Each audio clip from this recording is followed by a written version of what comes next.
So for this week's assimilation video, I made these two charts regarding the body's electrolytes, what causes hypo and hyper conditions with all the electrolytes, and then as well as how it manifests in the body, because I have a terrible time correlating the two.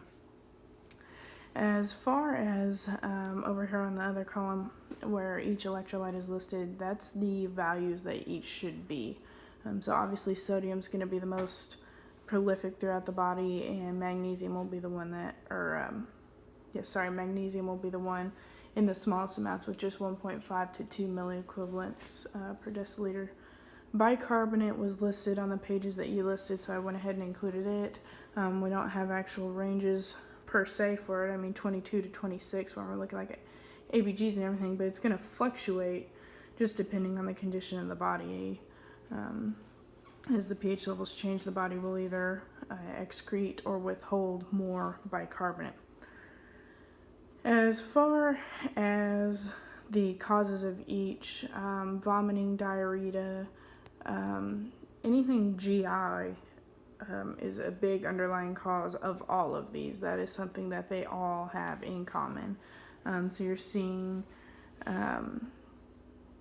renal loss, vomiting, diarrhea, weakness, everything like that. It's on all of these.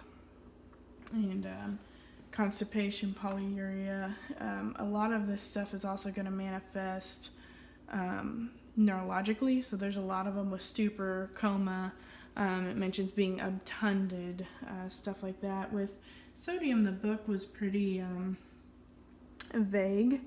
It listed both hypo and hypernatremia with the same signs and symptoms. So it said that both patients could experience seizures, headache, and GI upset.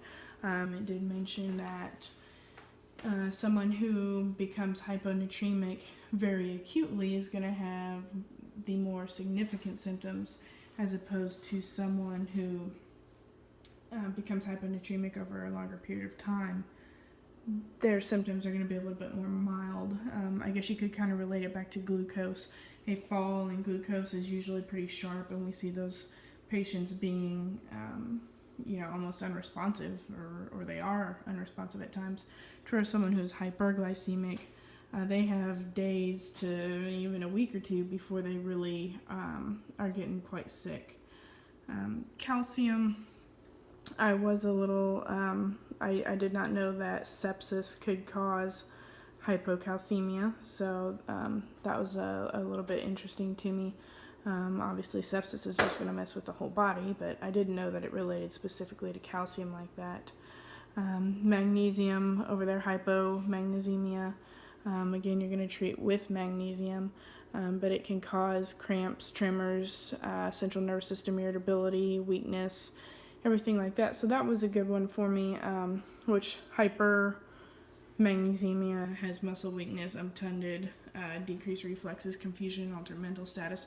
So in all reality, you have one that is more tense and one that is less tense.